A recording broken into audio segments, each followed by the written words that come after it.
무엇을 믿어야 합니까? 이런 주제로 오늘 천국 복음성의 저녁 말씀을 여섯째 날을 시작하도록 하겠습니다.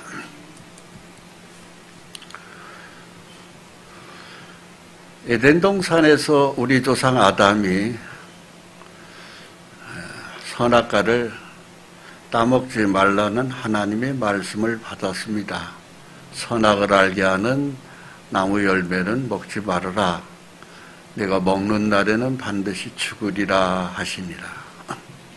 근데 불행스럽게도 우리 조상 아담이 하나님이 먹지 말라는 선악과를 따먹어 버렸어요. 그래서 범죄가 시작되었습니다. 누구 때문에 이걸 먹게 되었죠? 마귀 때문에 먹게 되었습니다. 그래서 우리 인간은 마귀 때문에 망한 것입니다. 그래서 언제 마귀가 이 땅에 들어왔느냐 하면은 천지의 창세기 1장에 나오는 여섯째 날 인간을 만드셨고 그 이전에 둘째 날에 마귀가 인간 세상 속에 들어온 겁니다. 그러니까는 인간이 만들어지기 이전에 마귀가 있었던 것입니다. 그게 바로 너 아침의 아들 계명성이여 어찌 그리 하늘에서 떨어졌으며, 그러면서 마귀가 애당초는 천사였었습니다. 그랬던 그 천사장 루시퍼, 즉 계명성이 하나님 앞에 교만해져 가지고 대적을 한 이야기가 이사야 14장 12절에 나옵니다. 내가 하늘에 올라 하나님의 무별 위에 내 자리를 높이리라. 그러면서 지극히 높은 이와 같아지리라 하는도다. 그러니까 하나님께 도전한 거예요. 그러니까 이것이 인간 역사이기 이전에 마귀가 원래는 루시퍼 천사였는데 그 천사장 루시퍼가 하나님을 대항한 겁니다. 하늘 세계에서 있던 거예요.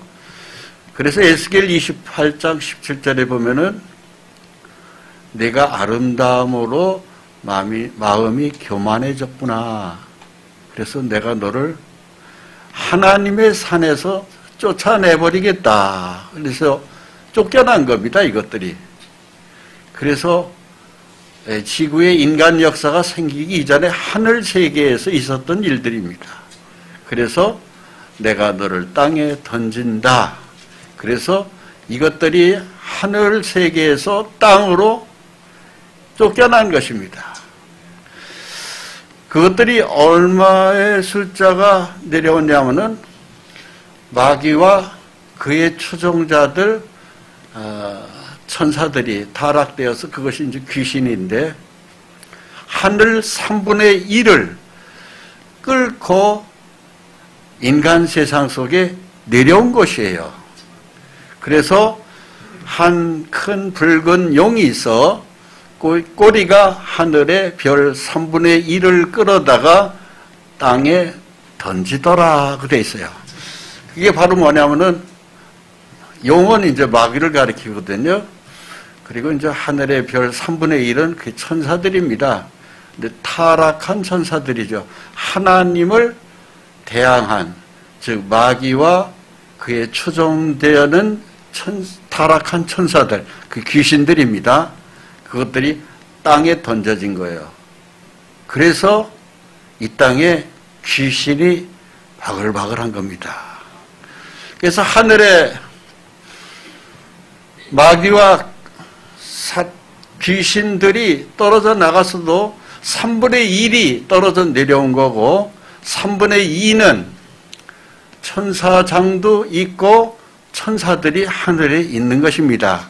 그래서 하늘에 전쟁이 있는데 미카엘이 하나님의 군대 장군인 천사장입니다. 그래서 미카엘 천사장이 즉 마귀의 용과 싸우니까는 그 용과 그의 사자들, 즉 귀신들이, 마귀와 귀신들이 미카엘 군대를 이기지를 못하는 거예요. 그래가지고 이기지 못하여 다시 하늘에서 그들이 있을 곳을 얻지 못했다고 돼 있어요. 그러니까 하늘 세계의 영적 싸움인 겁니다. 그러면서 큰 용이 내쫓기니 옛뱀 곧 마귀라고도 하고 사탄이라고도 하며 온 천하를 꿰는 자라. 그가 땅으로 내쫓기니 그의 사자들도 그와 함께 내쫓기니라.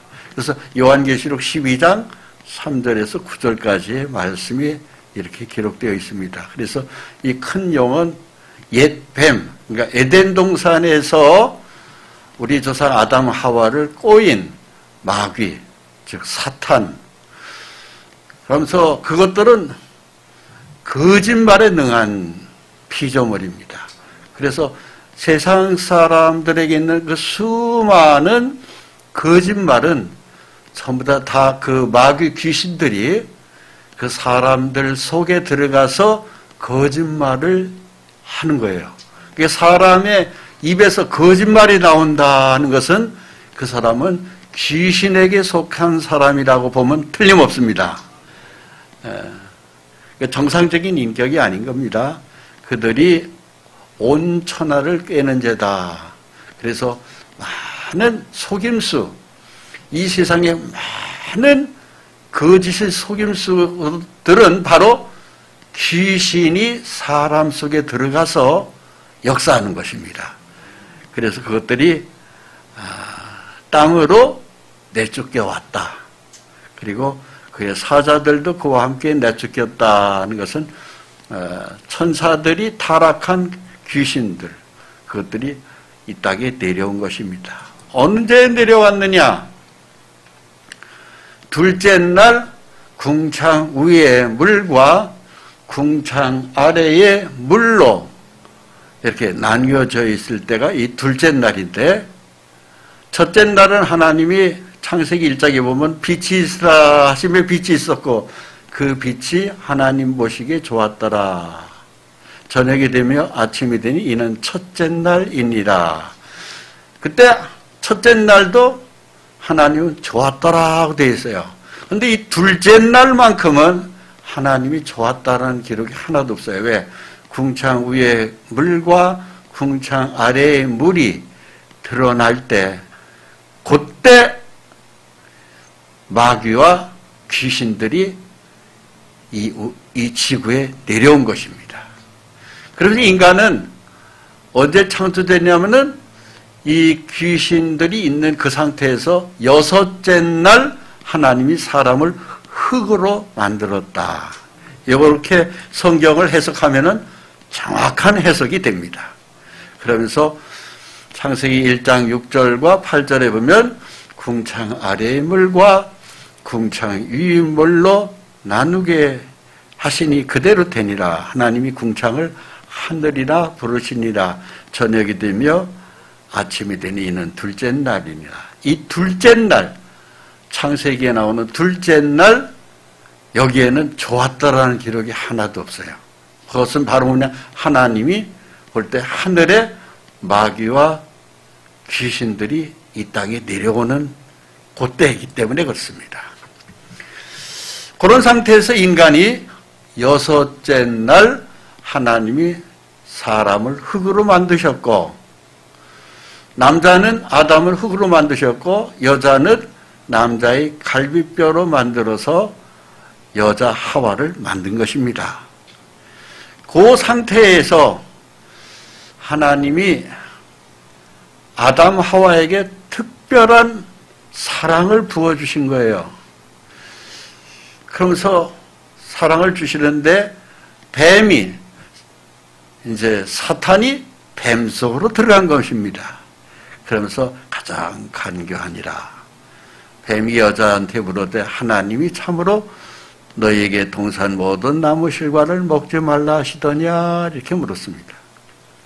그때는 이제 뱀과 사람이 대화할 때니까. 근데 그때 뱀이 징그러웠더라면 얘기를 안 했을 텐데 지금 같은 징그러운 모습이 아니었기 때문에 여자가 뱀하고 말하는 장면이 나옵니다. 그러면서 동산 나무의 열매를 우리가 먹을 수 있으나 동산 중앙에 있는 나무 열매는 하나님이 말씀에 너희는 먹지도 말고 만지지도 말라 너희가 죽을까 하노라 하셨느니라. 그래서 하나님은 먹지 말라고만 했지 만지는 것은 상관 안 하시는 건데 만지지도 말라고 그랬다고. 그러니까 에덴 동산서부터 여자는 참 말이 많았던 것 같아요. 뱀이 여자한테 너희가 결코 죽지 아니하리라. 이때부터 이제 사탄은 본색을 드러냅니다. 거짓말을 하는 거죠. 너희가 결코 죽지 아니하리라. 하나님은 죽는다고 그랬잖아요. 근데 마귀는 죽지 않는다고 그러니까 그 정반대로 얘기합니다. 그러니까 하나님과 마귀는 항상 정반대예요. 너희가 그걸 먹는 날에는 너희 눈이 밝아져 하나님같이 되어 선악을 알 줄을 하나님이 아십니다. 그러면서 먹도록 거짓말로 속이는 겁니다. 이 뱀의 마귀의 간사한 속임수에 넘어간 사람이 여자인 하와예요. 그리고 자기가 따먹고 남편에게도 주니까 남편도 그도 먹은지라. 그게 창세기 3장 6절입니다. 둘 다 범죄를 한 것이에요. 즉 하나님의 말씀을 범한 거죠. 그러고 난 다음에 이상한 일이 벌어졌어요. 자기들의 몸이 벗은 줄을 알게 됐고 최초의 옷을 해 입었는데 그것이 무화과 나무 잎을 엮어서 치마를 삼았더라고 돼 있어요. 창세기 3장 7절에.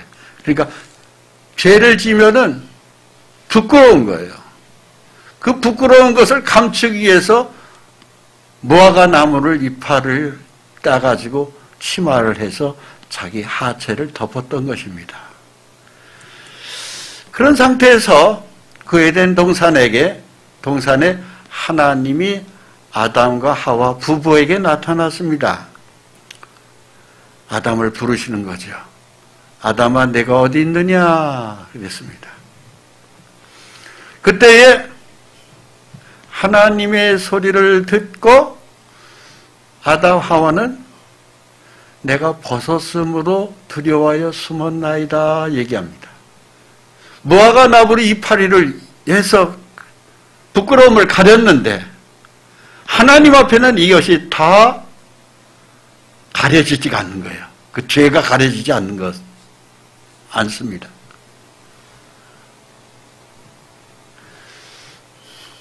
우리의 죄는요, 우리의 노력으로, 정성으로, 행위로 뭘 가려지지 않습니다. 무화과 나무 이파리를 백날 했어도 하나님 앞에는 벌거벗은 거예요. 그래서 벗었으므로입니다. 그리고 두려워하여 숨었나이다. 두려움은 인간이 마귀를 받아들일 때 두려움이 오는 거예요. 어떤 사람이 굉장히 두려움이 오는 거죠. 그것은 마귀가 인간에게 고약한 짓을 했을 때 두려움이 오는 겁니다. 그래서 그 죄를 어떻게든 용서받아야 그 두려움이 없어지는 겁니다. 그런 상태로 있을 때 아담 하와가 그 두려움 속에서 덜덜 떨고 있을 때 하나님이 그냥 그것을 선악과를 먹었다 해서 죽이는 게 아니라 그 두려움을 그 수치를 가려주는 일을 하셨는데 그것이 가죽 옷을 지어서 입혔다고 되어 있어요. 여호와 하나님이 아담과 그의 아내를 위하여 가죽 옷을 지어 입히시니라. 이 무화과 이파리는 수치를 가리지 못하고 하나님이 아담 하와를 위해서 가죽 옷을 지어 입힌 건 먹으면 죽으리라 그러셨잖아요. 실제로 아담 하와가 죽어야 되는데 하나님께서 다른 짐승을 대신 죽인 겁니다. 그걸 보고 대속의 은혜라고 합니다. 대신 그 죄를 덮어주는 거예요. 죽여서 죽이는 거죠. 그래서 에덴 동산서부터 우리 조상 아담 하와가 선악과를 따먹은 실수를 저질렀지만 하나님은 아담 하와를 죽이지 않고 다른 짐승을 대신 죽이는 대속의 은혜를 베풀어 주신 겁니다. 이게 이제 하나님이 우리 죄를 용서하는 아담 하와에게 용서하는 이야기가 기록되어 있습니다. 그렇습니다. 하나님 앞에 죄 없는 사람은 없어요. 근데 이 대속의 은혜의 법을 깨달으면은 용서의 길이 있구나 하는 것을 우리가 알게 되죠. 그래서 에덴 동산에서 아담 하와는 용서받은 것입니다. 그리고 이제 하나님이 대신에 에덴 동산에서 아담 하와를 내쫓아서 땅에 농사를 짓게 만든 것입니다. 그래서 하나님이 그 사람을 쫓아내시고, 그리고 이제 그들이 이제 에덴 동산에서 도망 나온 것입니다. 그리고 이제 그들은, 우리 조상 아담 하와는 많은 수고를 하면서, 남자는 이마에 땀을 흘려야 식물을 먹고, 여자는 아이를 낳고 키우는 고통을, 수고를 인간에게 하나님이 주신 거예요. 선악과 사건이 없었더라면 이런 고생을 안 했는데 선악과를 따먹은 죄값입니다. 그리고 이제 아담 하와는 많은 이제 자녀를 생산하게 된 것이죠. 근데 이제 여러 자녀를 많이 뒀는데 창세기 4장을 가면은 두 아들이 나옵니다. 하나는 가인, 또 하나는 아벨. 가인과 아벨 외에도 많은 자녀를 낳았어요. 근데 가인과 아벨은 무슨 얘기냐 하면은 하나님 앞에 죄를 용서받기 위해서 하나님 앞에 제사 드리는 이야기가 창세기 4장의 시작이 되는 겁니다. 인간의 제사는 하나님 앞에서 죄를 용서받는 것이 제사의 시작이에요. 우리나라 사람들의 제사는 부모님한테 뭘 드리는 걸 제사하는데, 제사의 원 시작은 하나님 앞에서 죄를 용서받는 것이 제사의 시작입니다. 가인은 농사하는 자였고 아벨은 양치는 자였습니다. 그래서 둘 다 하나님 앞에 죄를 용서받는 것이 나오는데, 가인은 땅의 소산으로 하나님께 제물을 드렸다고 되어 있어요. 즉 피제사가 아닙니다. 죽어서 인간이 죄를 지어서 드리는 제사는 피제사야 되거든요. 근데 아벨은 양의 첫 새끼를 드렸다고 되어 있어요. 즉 하나님 앞에 인간이 죄를 용서받는 건 바로 그거야 돼요. 죽어야 되는 겁니다. 피제사. 근데 내가 죽어야 되는데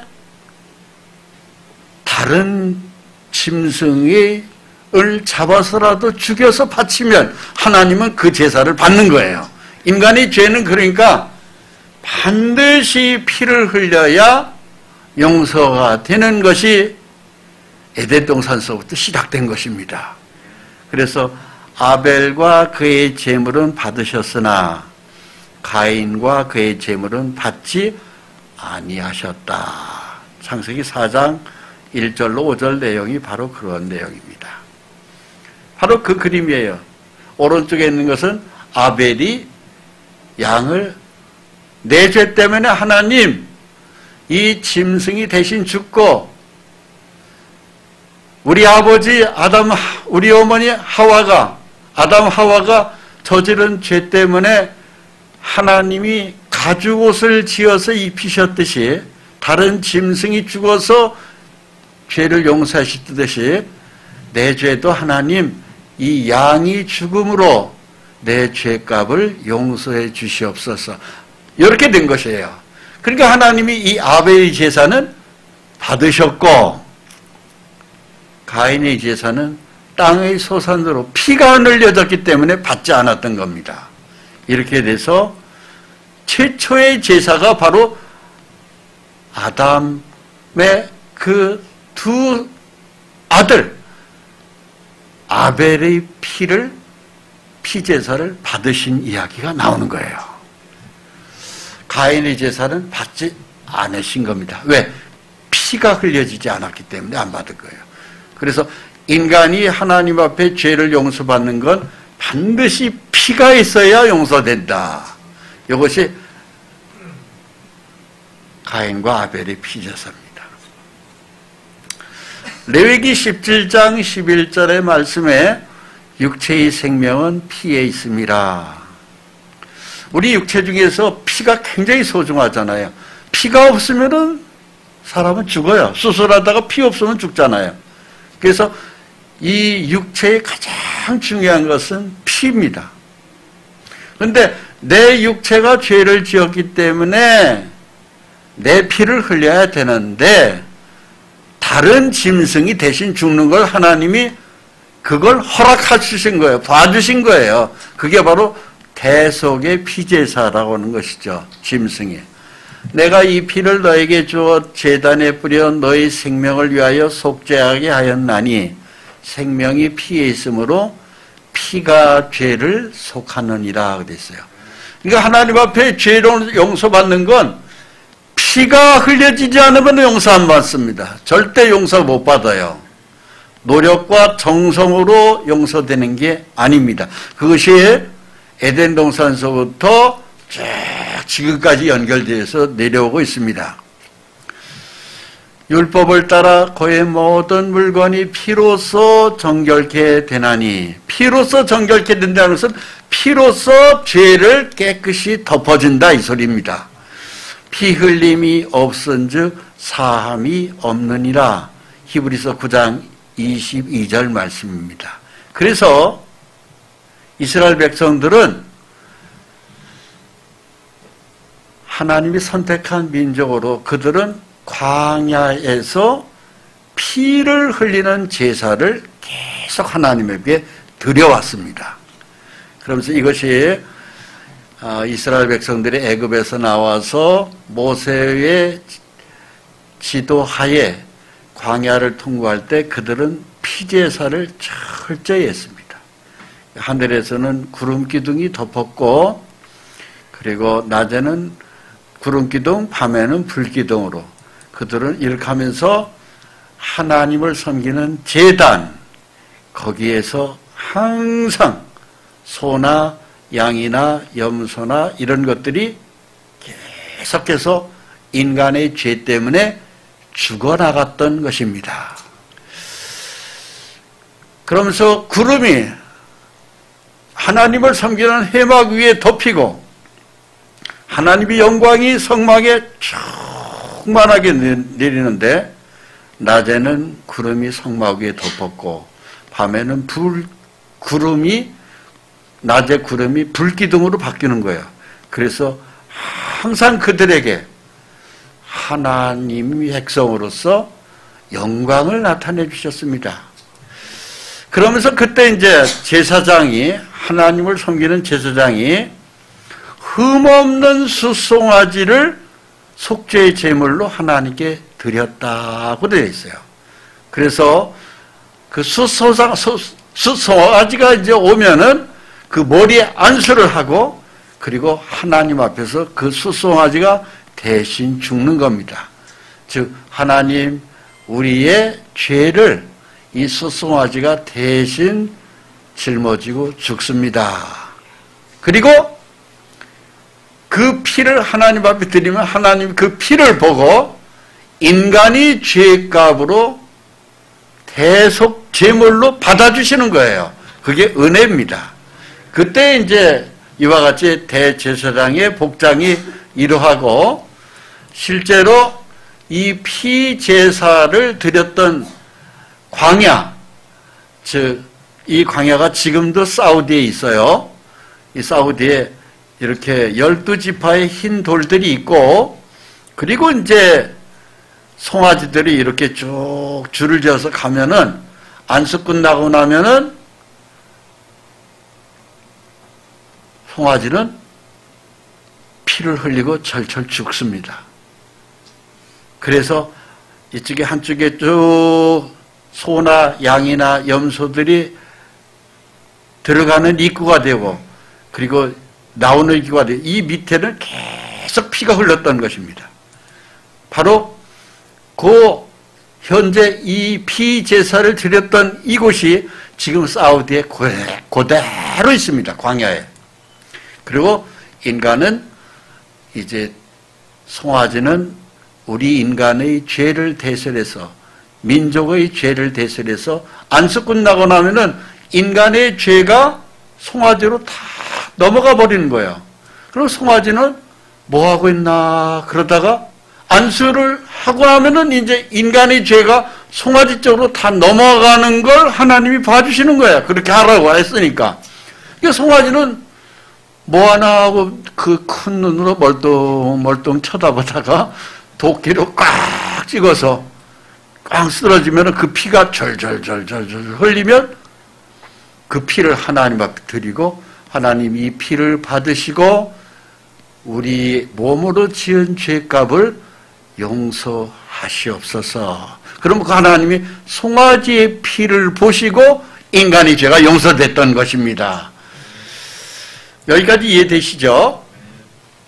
그래서 이제 사람이 죄를 지으면 대제사장 앞에 나와서 인간이 지은 죄를 대신해서 큰 죄를 졌으면 송아지, 보통 사람들은 양이나 염소나 비둘기, 극빈자들은 비둘기입니다. 그렇게 해서 이렇게 대속의 희생물로 짐승이 대략 4가지가 죽었습니다. 사람이 죄를 짓고 죄값은 송아지나 양이나 염소나 비둘기가 대신 죽었던 거예요. 그럼 내가 죄를 지었으면 그냥 용서가 아니고 이 짐승을 하나 택해서 가야 돼요. 크게 죄를 많이 지었다면 송아지일 것이고 보통 죄이면 양이나 염소나 비둘기 이렇게 나눈다면 무슨 짐승을 잡아야 될 것 같습니까? 자기의 지난 날을 생각을 해보세요. 죄가 큰 사람은 송아지일 것이고 적당한 사람은 양이나 염소일 것이고 나 그 돈 없어요. 그걸 못 사요. 가난한 사람은 비둘기라도 잡아야 됩니다. 이렇게 해서 한 마리가 죽어야 돼요. 그러면은 인간의 죄는 1년 죄를 용서해 주는 거예요. 1년에 한 번씩. 그래서 7월 10일에는 대속죄일로 많은 짐승들이 죽어나갔습니다. 그럼 이 대속죄일 이 제사가 끝나고 나면 이제 쉬는 날입니다. 집에 들어가서 1년간 지은 죄를 용서받았다 해서 그날은 이제 쉬는 거예요.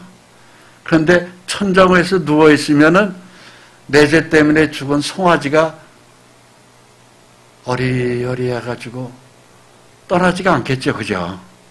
아유, 하나님은 꼭 그렇게 내 지은 죄값을 짐승을 죽여서라도 나를 용서시키는구나. 공짜의 용서는 없습니다. 그래서 내 다시는 죄를 짓지 말아야지. 이 마음을 갖도록 만드는 거예요, 하나님이. 그런데 인간의 육체는 이게 죄성이 바글바글하거든요. 열흘이든 한 달이든 지나면은 또 인간은 죄를 짓도록 되어 있어요. 그러면은 그 이듬해 또 7월 되면은 또 이 제사를 드리고 그 다음에 또 7월 1년 용서밖에 안 되는 거예요. 이 짐승이. 그러면 금년 안에 양을 바쳤다. 그래서 내가 1년간 지은 죄를 용서받았다. 그 다음에 살다 보니까 먹고 살기 힘드니까 또 죄를 짓는 거예요. 자네 작년에 무슨 짐승 바쳤어? 저 양 바쳤는데 이번에 한탕 해먹고 내년에는 소 바쳐. 그래서 우리 한번 멋지게 한번 일을 저질러자. 이게 인간이에요. 그래가지고 또 그 이듬해 또 더 큰 짐승이 죽고 그랬습니다. 그러니까 하나님이 내 마당만 밟는다 그랬어요. 그래서 하나님이 이사야 1장 13절에요. 이 짐승 가져오지 말아라. 내 마당만 더럽힌다 그랬습니다. 그래서 이 짐승이 하나님이 이 제사를 받지 않는 걸로 이렇게 돼버린 겁니다. 다시 가져오지 말아라.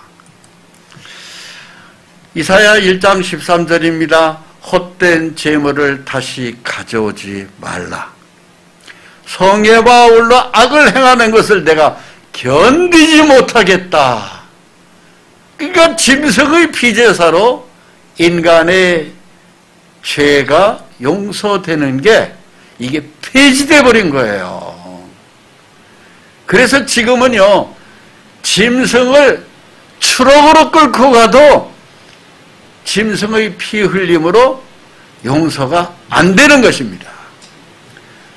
이는 황소와 염소의 피가 능히 죄를 없이 하지 못함이라. 그러므로 주께서 세상에 임하실 때 이르시되 하나님이 제사와 예물을 원하지 아니하시고 오직 나를 위하여 한 몸을 예비하셨도다. 이래야 되는 것입니다. 그러니까 황소나 염소의 피는 사람의 죄를 용서하는데 불완전하다 이거예요. 우리들 마음에 그렇게 큰 감동을 주지 못합니다. 그래서 짐승에서 사람으로 제물이 바뀔 것입니다. 그러면 내 죄가 용서되기 위해서 나와 똑같은 사람이 한 사람 죽으면 돼요. 내 죄 때문에. 자, 그런 사람을 주변에서 찾으셔야 됩니다. 내 죄 때문에 대신 죽어줄 사람. 짐승은 안 됩니다, 이제. 사람이어야 됩니다. 근데 그런 사람이 내 죄 때문에 죽어줄 사람이 있어요? 없지요. 형제간에도 안 되죠. 내 죄 때문에 죽어줄 형제 있어요? 내 죄 때문에 죽어질 친구가 있어요? 내 죄 때문에 죽어질 동네 사람들이 있어요? 아무도 없습니다. 아무도 없습니다. 그러면은 결국은 내 죄 때문에 내가 죽을 수밖에 없는 게 인간이에요. 하나님은 왜? 짐승의 피제사를 하나님이 안 받기로 하셨으니까.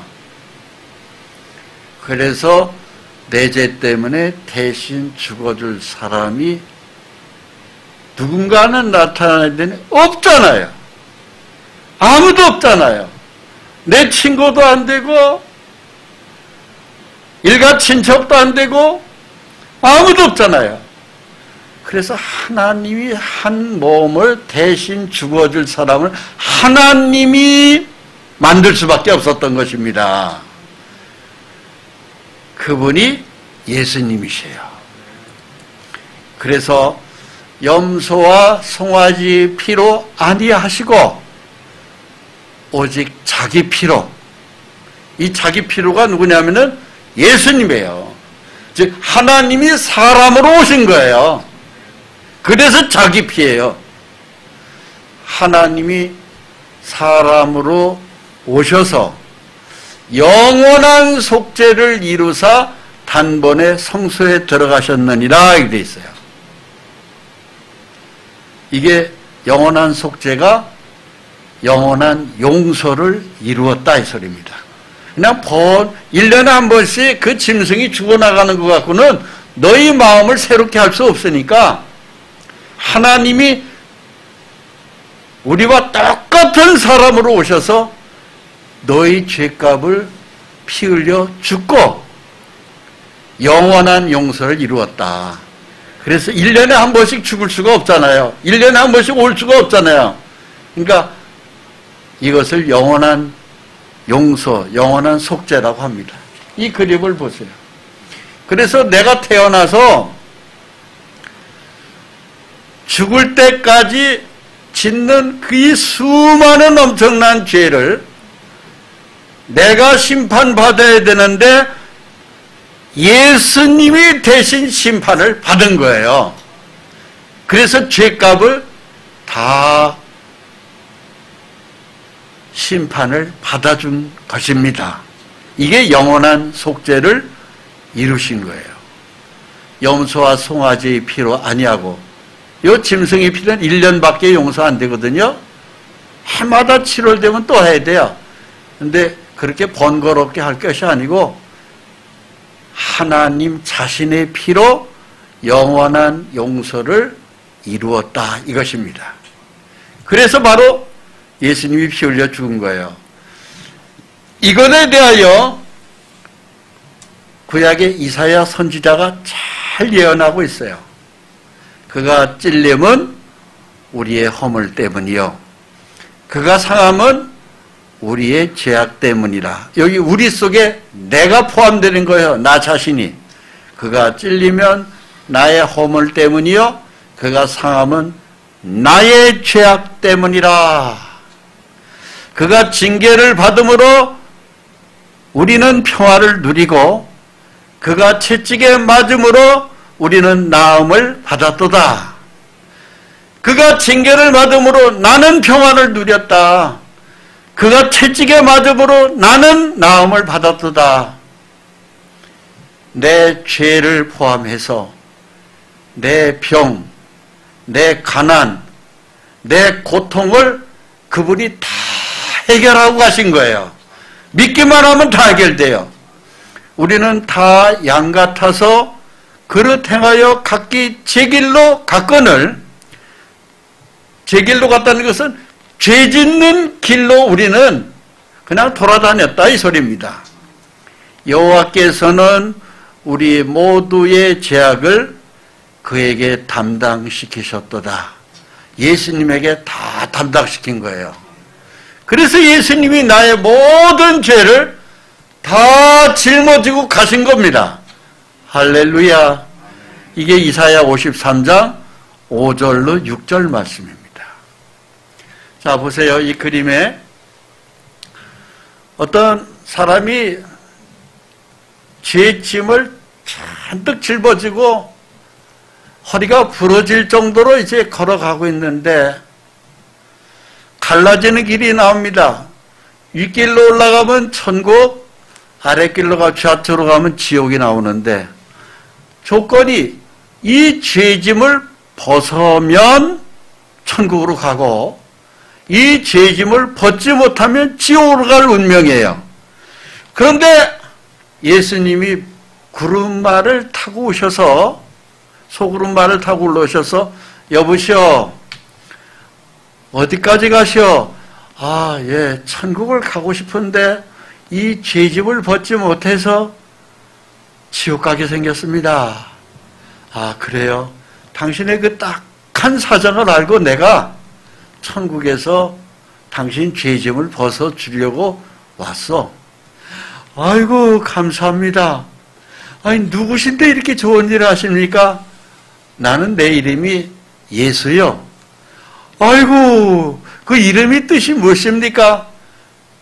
당신 죄짐을 맡아준다는 뜻이요, 죄에서 구원해준다는 뜻이요. 아이고, 정말 이름 잘 지셨네요. 고맙습니다. 이 짐을 예수님이 벗겨서 자기 구름마에다가 옮기고, 이 사람은 이제 짐을 벗었습니다. 누가 맡았습니까? 예수님이 맡으셨어요.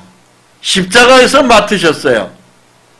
그리고 예수님 구름마 옆에, 내 옆에 타시오. 나는 원래 천국에서 왔으니까 당신 죄짐을 벗겨주러 온 자요. 아이고, 고맙습니다. 옆에까지 타라고 하는 거예요. 콧노래가 저절로 나옵니다. 아이고, 할렐루야, 감사합니다. 갑시다, 이제.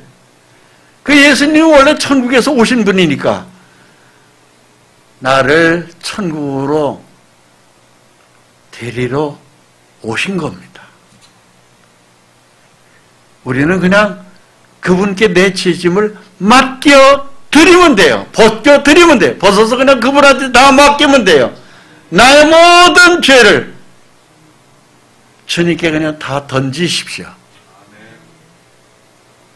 모든 죄를 다 그분은 맡으셨어요. 그러면서 예수님이 이사야 선지자를 통해서 이사야 44장 22절에 이와 같은 복음의 말씀을 주세요. 내가 네 허물을 빽빽한 구름같이 내 죄를 안개같이 없이 하였으니 없애줬으니 이랍니다. 빽빽한 구름같이 안개같이 우리가 차를 운전하다 보면 구름이 꽉 낄 때가 있고 안개가 낄 때 있죠. 앞에 안 보일 정도로. 근데 그것을 다 예수님이 맡으셔서 없애줬다 이 소리입니다. 너는 내게로 돌아오라. 내가 너를 구속하였음이니라. 우리 죄를 다 십자가에서 자기의 피 흘림으로 해결해 주시고 오라고 하는 겁니다. 할렐루야.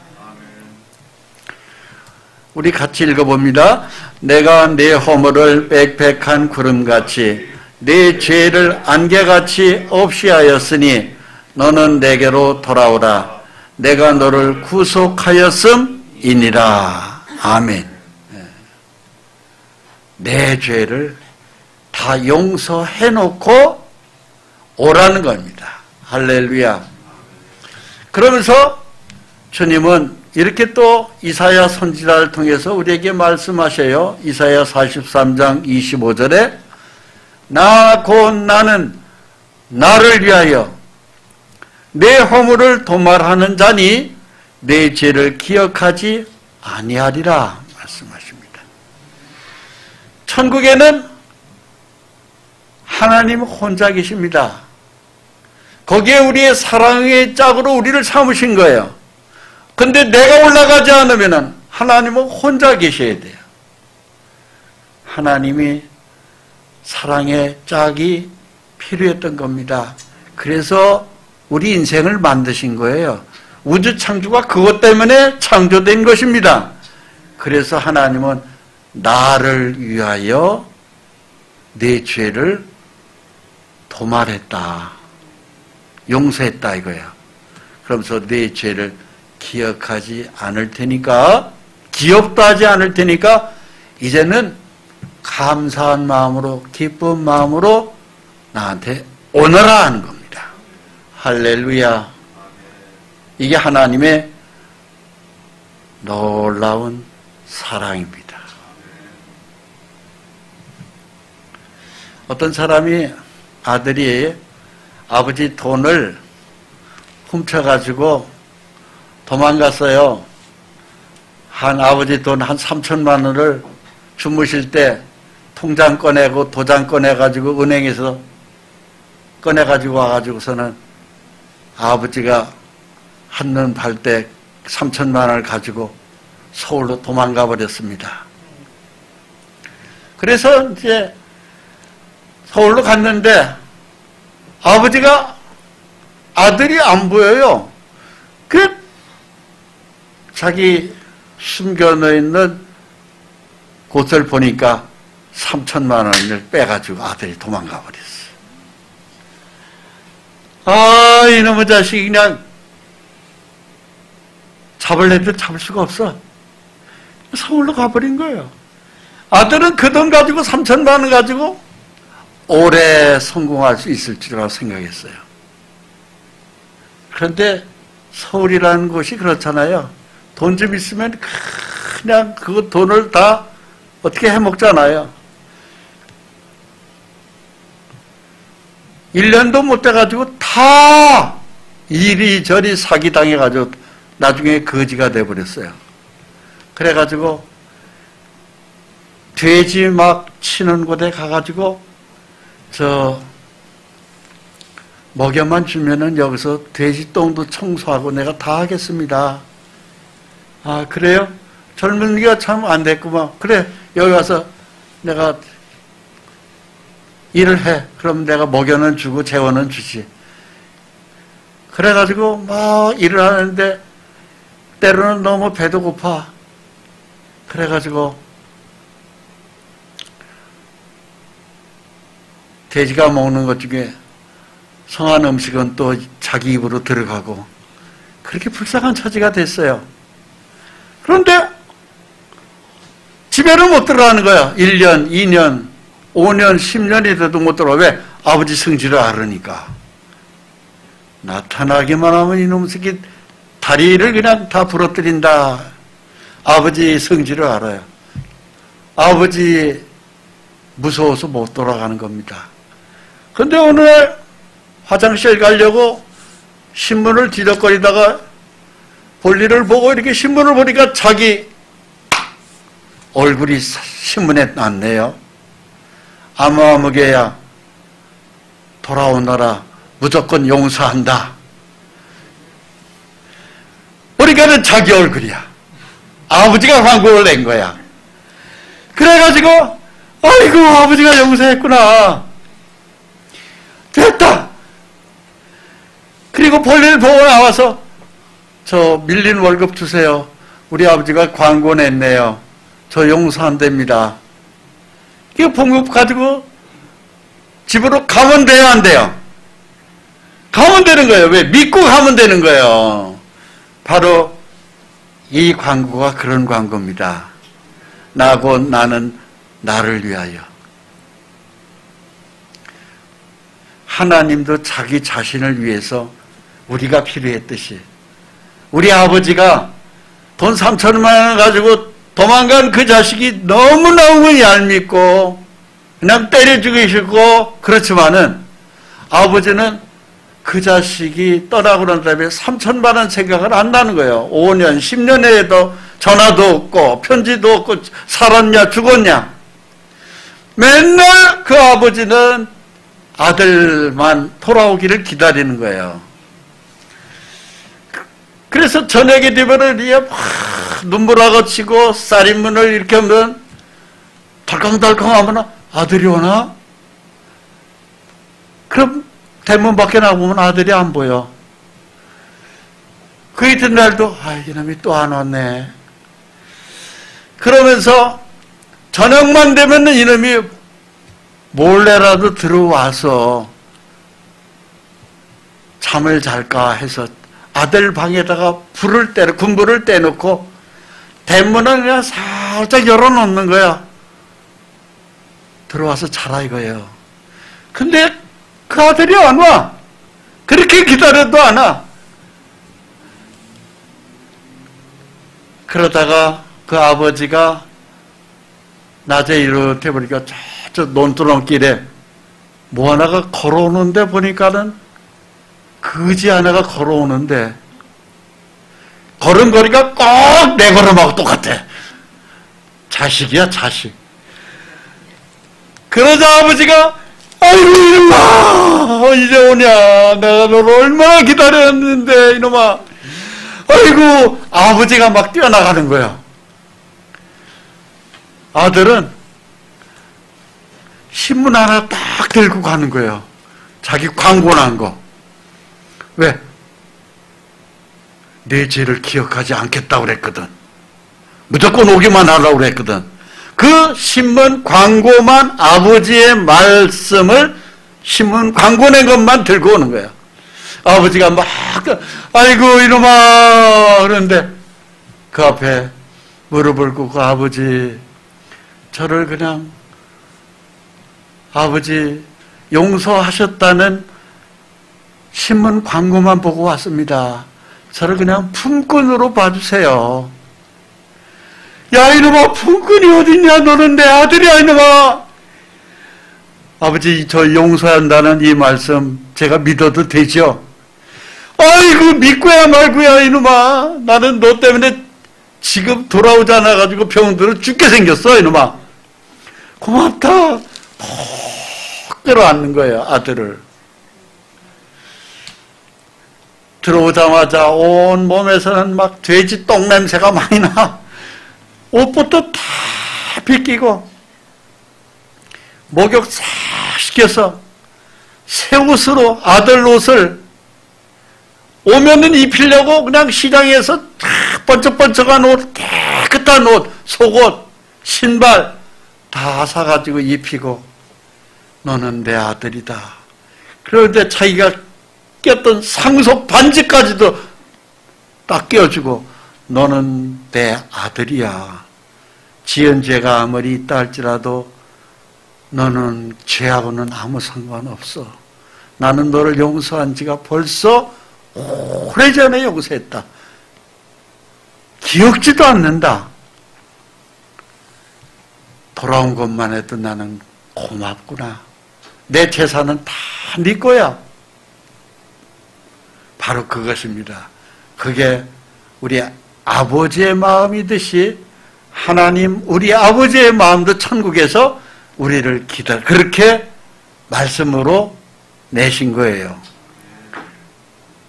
나고 나는 나를 위하여 내 허물을 도말하는 자니 내 죄를 기억하지 아니하리라. 기억 안 한다고 하셨습니다. 이게 하나님 아버지의 사랑입니다. 또 그들의 죄와 그들의 불법을 내가 다시 기억하지 아니하리라 하셨으니 이것들을 사하셨은즉 다시 죄를 위하여 제사 드릴 것이 없느니라. 히브리서 10장 17절 말씀입니다. 너희 죄와 불법을 나는 기억하지 않겠다. 네가 나를 믿고 들어온 것만 해도 나는 너무너무 행복하다. 네가 죄 때문에 다시 나한테 제사 드릴 게 없다. 끝났다. 이것이 우리 주 예수님의 십자가 보혈의 은혜입니다. 베드로전서 2장 24절에 친히 나무에 달려 그 몸으로 우리 죄를 담당하셨으니 이는 우리로 죄에 대하여 죽고 의에 대하여 살게 하려 하심이라. 그가 채찍에 맞음으로 너희는 나음을 얻었나니 너희가 전에는 양과 같이 길을 잃었더니 이제는 내 영혼의 목자와 감독 되신 이에게 돌아왔느니라. 믿을 때 우리가 주님의 사랑의 품 안에 그냥 폭 안기는 겁니다.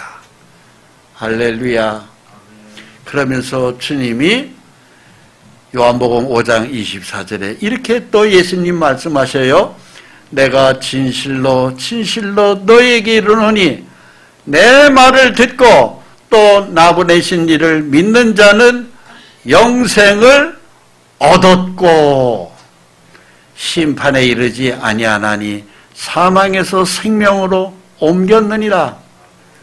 믿는 자 영생을 얻었고예요. 죽어봐야 될 거가 아닙니다. 얻었고예요. 믿는 순간에 영생이 얻어져 버린 거예요. 죄의 심판에는 이제는 끝났다 이겁니다. 사망에서 생명으로 옮겼느니라. 그렇습니다. 이것이 보십시오. 이 땅을 떠나면 우리는 두 군데 중에 한 군데를 가요. 위로 가면은 천국, 아래로 가면 지옥입니다. 내가 죄를 벗으면 위에 천국으로 가고 죄를 벗지 못하면 지옥으로 가는 겁니다. 내가 천국 가는 길은 딱 하나밖에 없어요.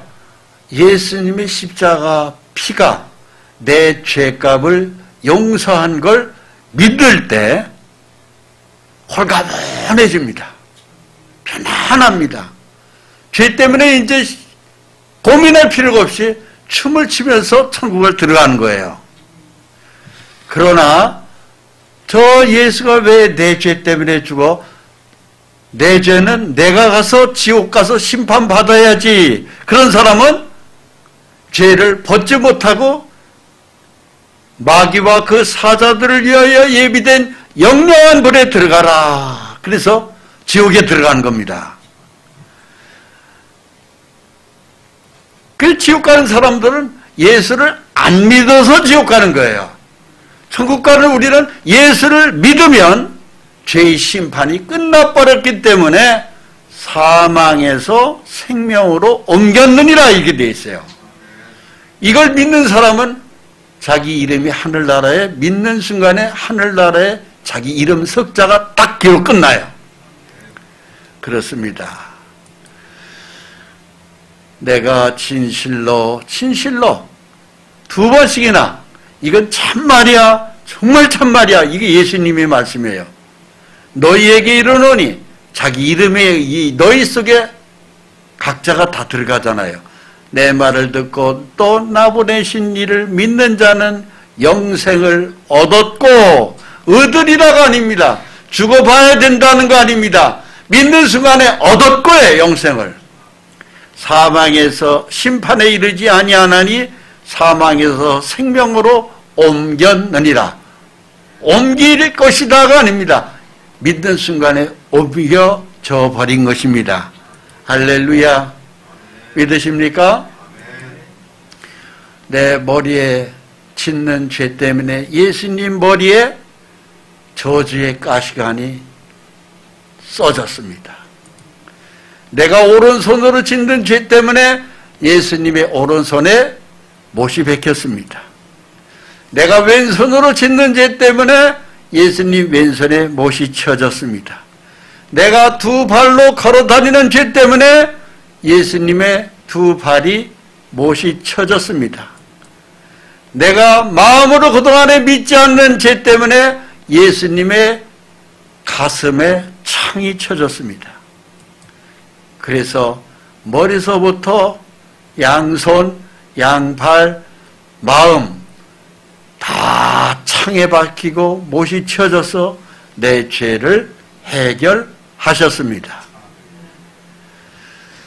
믿으시죠?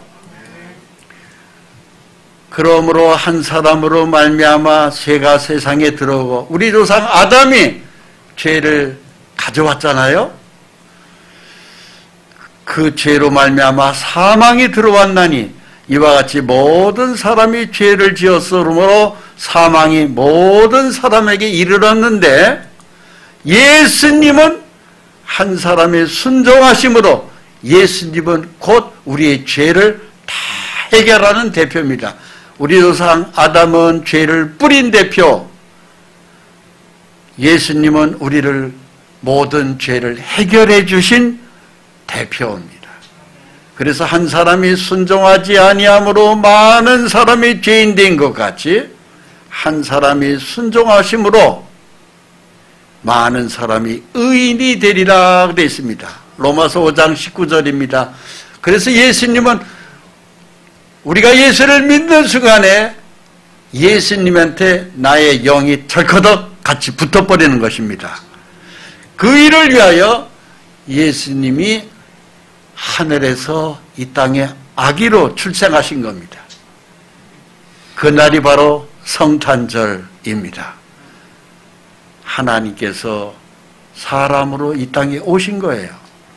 그리고 제자들하고 성만찬을 하시면서 빨간 포도주잔에다가 주면서 이것을 마시라. 너희 죄를 위하여 흘리는 나의 피 곧 언약의 피니라. 너희 죄 사함을 위하여 흘리는 나의 피 곧 언약의 피니라 그랬습니다.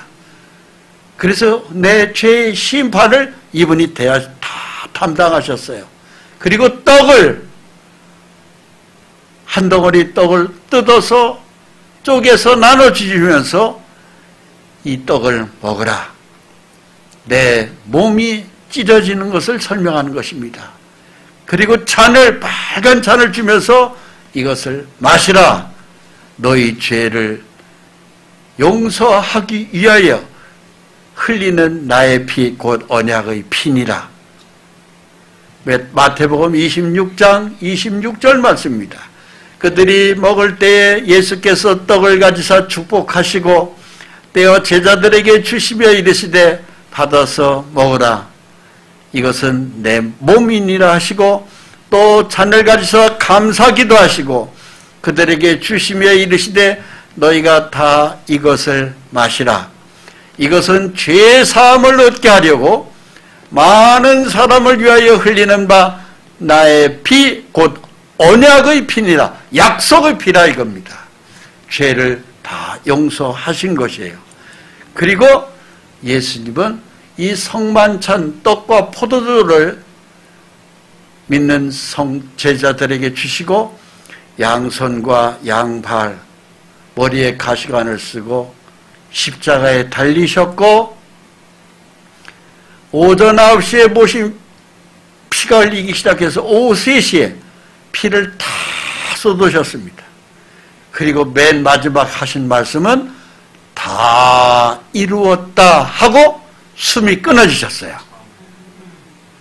우리의 모든 죄를 다 해결하시고 온몸은 피투성이가 돼서 이제 숨이 끊어진 상태로 내려왔고, 그리고 무덤 속에 피투성이 된 몸은 들어가셔서 무덤 안에 들어가고, 그리고 3일 만에 부활하신 것입니다.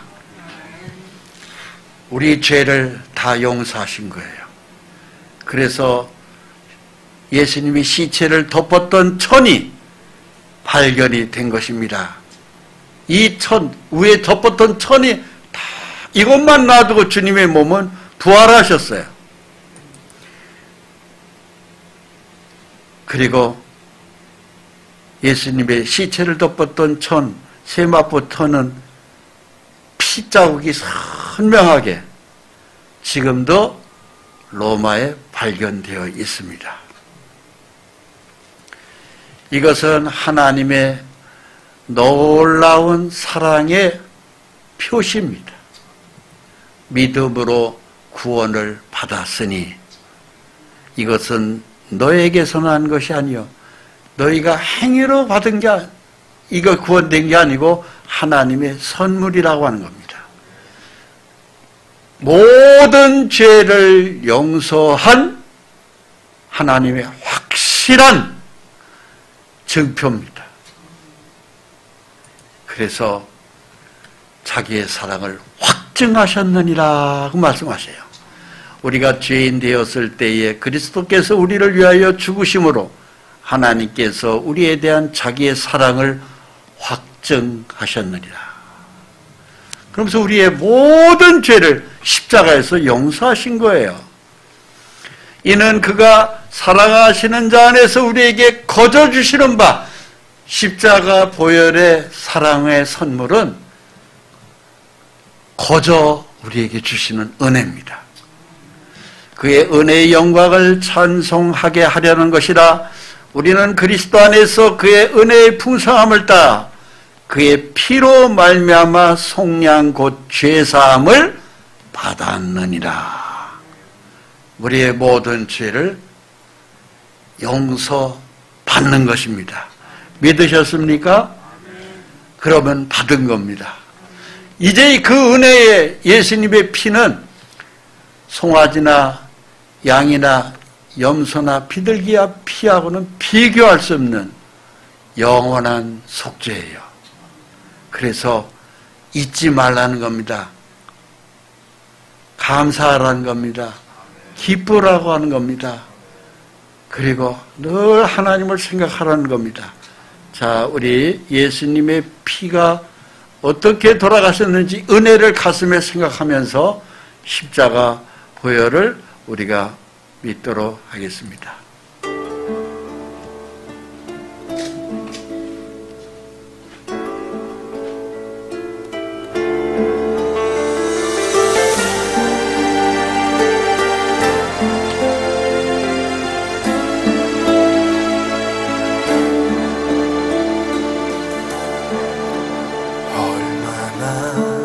아프셨나 못 박힌 그 손과 발 죄 없이 십자가에 달리신 주 예수님 하늘도 산과 들고 조목들도 다 울고 해조차 빛을 잃고 캄캄하게 되었네.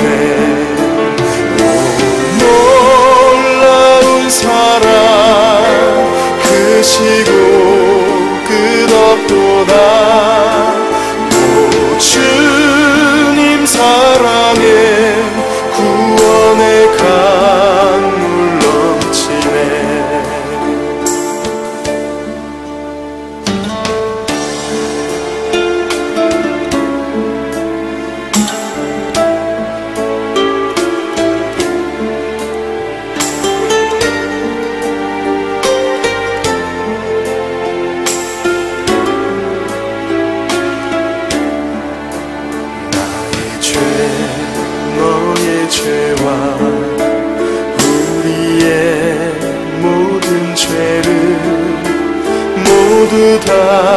사시려 십자가 달리신 주 얼굴과 손과 발에 흐르는 그 귀한 피 골고다 언덕 위를 붉게 물들이셨네. 오 놀라운 사랑 크시고 끝없도다. 오 주님 사랑에 구원의 강물 넘치네. 아멘. 이것을 믿은 사람을 하나님은 자기 양자의 영으로 인을 칩니다. 그래서 네가 이제부터는 나를 아버지라 부를 수 있다 하는 것이죠. 우리는 과거에 이걸 믿기 전에는 죄의 종이었기 때문에 사실은 마귀의 종이었어요. 이제는 이걸 믿는 순간에 하나님을 아버지라 부르는 아버지가 바뀝니다. 그래서 너희는 다시 무서워하는 종의 영을 받지 아니하고 양자의 영을 받았으므로 우리가 아빠, 아버지라고 부르짖느니라. 아멘. 믿으실 수 있습니까? 예. 우리 모든 사람을 죄를 범하였으며 하나님의 영광에 이르지 못하더니 그리스도 예수 안에 있는 속량으로 말미암아 하나님의 은혜로 값없이 의롭다 하심을 얻은 자 되었느니라. 이제 너는 죄인이 아니라 이거예요. 의인이라. 믿으십니까? 네, 그래서 이것을 이 믿음을 의인으로 보는 거예요. 우리 행위가 의인이 아니라 믿음을 의로 본다고 성경은 뚜렷하게 약속하고 계십니다. 이를 아니할지라도 우리가 하나님 앞에 뭘 바친 것이 없어도 하나님을 위해서 희생한 것이 아무것도 없어도 경건한 것이 산 것이 없다 할지라도 믿는 자에게는 믿음을 의로 여기시나니 일한 것이 없이 하나님께 의로 여기심을 받는 사람의 복에 대하여 다윗이 말한 바 불법이 사함을 받고 죄가 가리워짐을 받는 사람들은 복이 있고 주께서 그 죄를 인정하지 아니할 사람은 복이 있도다 함과 같으니라. 아멘. 그래서 우리는 죄덩어리였지만 우리는 복덩어리 인상으로 바뀌어버리는 것입니다. 할렐루야. 그렇다고 해서 우리가 죄를 짓느냐? 이 은혜를 깨달은 우리가는 이제는 죄를 지을 수가 없습니다. 죄를 지으면 하나님이 징계가 있어요. 매가 있어요. 그래서 혹독하게 이제 하나님이 아버지이기 때문에 우리가 죄를 지면은 매를 맞습니다. 그 매가 무섭습니다. 병이 올 수도 있고요. 때로는 굉장히 가난해질 수도 있고요. 사고도 교통사고가 날 수도 있습니다.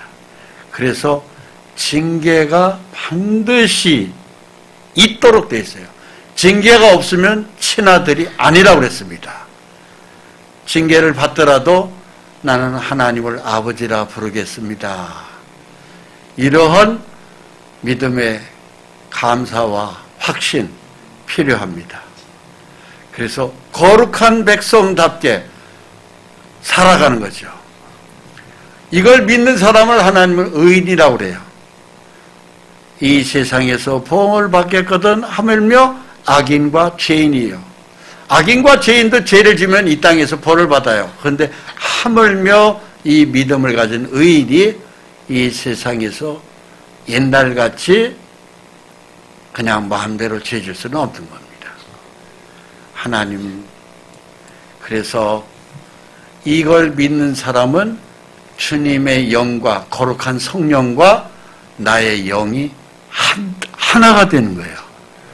그래서 너희 몸이 그리스도의 지체인 줄 알지 못하느냐? 내가 그리스도의 지체를 가지고 창녀의 지체를 만들겠느냐? 결코 그럴 수 없느니라. 창녀와 합하는 자는 그와 한 몸인 것을 알지 못하였느냐? 일러스되 둘이 한 육체가 된다 하셨나니 주와 합하는 자는 한 영이니라. 이걸 믿는 순간에 성령님이 내 속에 쏙 들어오셔요. 그리고 주님을 위해서 내가 이제 살아야겠다 하는 마음이 생기래요. 그 마음이 생깁니다. 그러면서 나는 주님을 위해서 살고 주님은 나를 위해서 살아요. 그래서 우리의 몸에 병이 있으면 병도 고쳐주시고 가난하면은 재물로도 채워주시고 내 모든 걸 하나님은 내 몸을 위하신다고 돼 있어요. 모든 것이 내게 가나 다 유익한 것이 아니요 모든 것이 내게 가나 내가 무엇이든지 얽매이지 아니하리라. 음식은 배를 위하여 있고 배는 음식을 위하여 있으나 하나님은 이것저것을 다 폐하시리라. 몸은 음란을 위하지 않고 오직 주를 위하여 있으며 주는 몸을 위하여 계시느니라. 우리의 하찮은 이 몸을 하나님이 위하셔요. 그래서 병들면 고쳐주시고 가난하면 재물로 풍성하게 하시고 행복하게 해주셔요.